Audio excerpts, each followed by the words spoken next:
डिकाला zone के बीच Jim Corbett safari के दौरान आप देखने वाले हैं royal Bengal tiger. Tiger safari पर आए लोग कहते हैं कि उन्हें रॉयल बंगाल टाइगर नहीं दिखता। असली वजह आपको भी पता चलेगी। ये नज़ारा देख के लगता है कि जिम कॉर्बेट का सबसे बेस्ट जोन कौन सा है। वाइल्ड लाइफ वीडियोस के नए सफ़र में आपका स्वागत है। नमस्कार दोस्तों, मैं Bharat Kapoor open to explore से। इस टाइम मैं हूँ डिकाला FRH में, डिकाला के फॉरेस्ट रेस्ट हाउस में। कल मैं यहाँ के रुका था। कल टाइग्रेस दिखी थी। टाइग्रेस पेड़ वाली की बेटी 18 महीने की पानी पी रही थी नदी पर, आधे घंटे तक पानी पीती रही। और आज मॉर्निंग में भी साइटिंग हुई थी। टाइग्रेस पार वाली जो 1 घंटे तक सोई हुई थी। साइटिंग बहुत अच्छी थी, वो सोई हुई थी, हम उसे देखते रहे, बहुत मज़ा आया। अब फिर वहीं जा रहे हैं उसको देखने, क्या वो जाग गई है, क्या वो हमें शिकार करती हुई नज़र आएगी, क्या वो हमें चलती हुई नज़र आएगी, हेड ऑन शॉट देगी या नहीं देगी। उसके बाद हम जाएंगे ग्रासलैंड के एरिया में। वहाँ पर है एक मेल टाइगर, बड़ा टाइगर, क्या पता हमें वो दिख जाए। चलते हैं अब डिकाला में। इस डिकाला की तीसरी वीडियो में, अगर आपने पहली 2 नहीं देखी हैं तो आप देख लेना, ठीक है।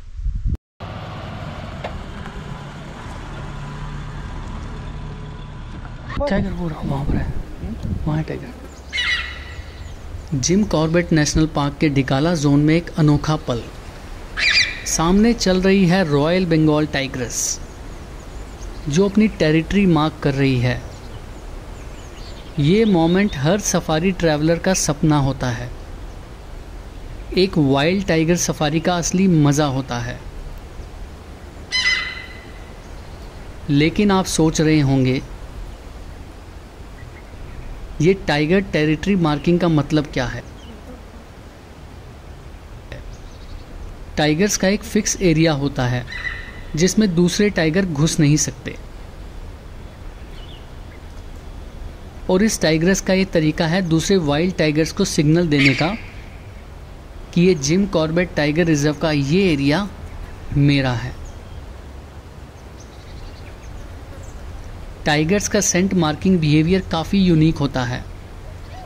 ये जंगल के पेड़ों, पत्थरों और मिट्टी पर अपने यूरिन से एक पावरफुल जंगल स्मेल छोड़ते हैं, जो दूसरे टाइगर्स और वाइल्ड लाइफ को महसूस होती है। जिम कॉर्बेट के बेस्ट सफारी जोन्स में से एक डिकाला ऐसा जोन है जो ऐसी रेयर मोमेंट्स के लिए फेमस है। ये जिम कॉर्बेट सफारी एक्सपीरियंस का ऐसा हिस्सा है जो हर वाइल्ड लाइफ लवर को देखना चाहिए।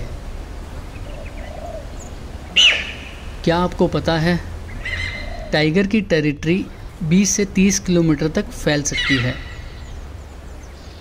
जबकि फीमेल टाइग्रेस की टेरिटरी थोड़ी छोटी होती है। तो फाइनली ये टाइग्रेस हमें दिख गई। सुबह सोई हुई थी, 1 घंटा हमने इंतज़ार किया, लास्ट वीडियो में आपने देखा होगा। अब वो आगे चली गई, हम थोड़ी देर यहाँ वेट कर रहे हैं, क्या पता वो वापस आए, हम फिर उसका शॉट लेंगे और आपको दिखाएंगे। इसलिए 5 मिनट सर हम रुकेंगे, नहीं तो इधर पीछे तो जाना बेकार है, क्योंकि उधर इसने सुबह हमारे आप सामने इतने बच्चे अंडरग्राउंड कर दिए थे। हाँ जी। बट ये खुद वहाँ पे सो गई थी, अब इधर निकल के घूमने आई है, तो ये थक चुकी है, शायद ऊपर जाके सो जाए कहीं। अब हम पहुँच रहे हैं जिम कॉर्बेट नेशनल पार्क के सबसे खूबसूरत लैंडस्केप्स में से एक, डिकाला ग्रासलैंड। आपको क्या लगता है, टाइगर सिर्फ डेंस जंगल में ही मिलते हैं? नहीं, डिकाला ग्रासलैंड एक परफेक्ट हैबिटेट है जहां टाइगर्स हंटिंग के लिए छुप सकते हैं। ग्रासलैंड एरिया में जिम कॉर्बेट का सबसे मोटा पेड़ यही है। साल का पेड़ है, इतना मोटा, देखो अभी भी खड़ा है, ऊपर से कट गया फिर भी ये अपनी जगह खड़ा है। इस पेड़ का नाम है मोटा साल। वाइल्ड लाइफ सफारीज में लोग जंगल के अंदर ज़्यादा ध्यान देते हैं, लेकिन ग्रासलैंड सफारीज में टाइगर स्पॉटिंग का चांस ज़्यादा होता है। अगर कभी आप भी जिम कॉर्बेट आएँ और बेस्ट टाइगर सफारी एक्सपीरियंस चाहते हैं तो डिकाला जोन का एक ग्रासलैंड एरिया मिस मत करना। चाय पे चर्चा हो रही है, थोड़ा टाइम मिला, साइड में आके खड़े हुए, चाय लेके आए थे, साथ चाय बिस्किट हमने खा लिए और अभी भी साथ साथ चाय पी रहे हैं, ठीक है जी। तो अबे से मुझे एक क्वेश्चन पूछना है। अबे, I have heard so many people saying that they have visited Jim Corbett so many times, but no tigers. They say we are lying. Tourism in forest is highly controlled. It's not like your Manali or Goa. There's so many people can go and they can just enjoy, because the forest department is like very strict when it comes to controlling the number of visitors going in the forest. So whenever like people, like for example people from Delhi are planning to come to Corbett to see a tiger, they usually plan a day before, maybe a week before, or in the weekend. Generally there's a long weekend that they sort of like plan just a couple of days before the holidays, and they try to come here and sort of like try to book a safari. In most cases they can't get a safari because you know, as I said, it's highly controlled. So the number of tourists which are allowed to get into the forest are very limited. So in most cases they don't get access to the best zones, and they sort of like keep running around the forest outer zones. But you know, if you really want to see a tiger, it's not a zoo. You have to really come here, enjoy the nature. First of all, plan your safari at least 2 months in advance so you get access to the best zones. Another thing is that plan at least like 3 to 4 safaris. It's a habitat. There's no fixed place you can go and sort of like see a tiger. So always plan at least 4 to 5 safaris. Plan at least 2 or 3 months in advance.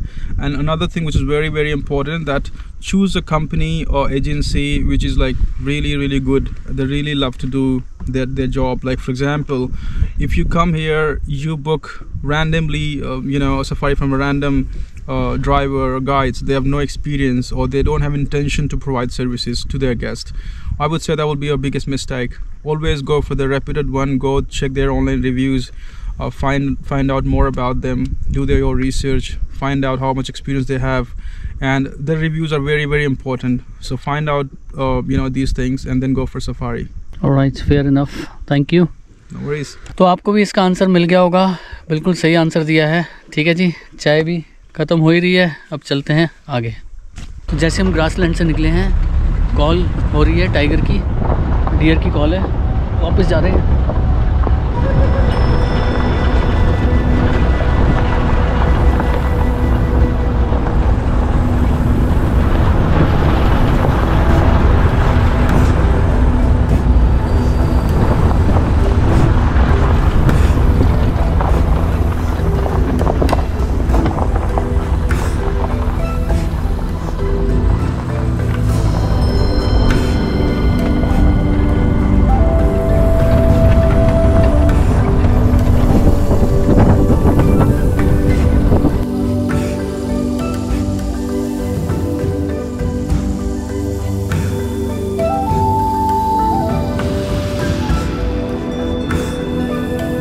FRH डिकाला की तीसरी safari भी रही कामयाब।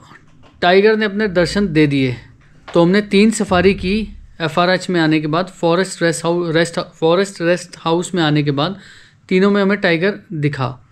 कल सुबह की एक safari बची है, वो आप देखेंगे नेक्स्ट एपिसोड में। ठीक है जी, आपको ये वीडियो कैसी लगी मुझे बताना। लाइक शेयर सब्सक्राइब तो आप कर ही देना, और फिर मिलता हूँ आपको आने वाली वीडियो में एक नए एक्सपीरियंस के साथ। तब तक के लिए take care, bye bye, good night.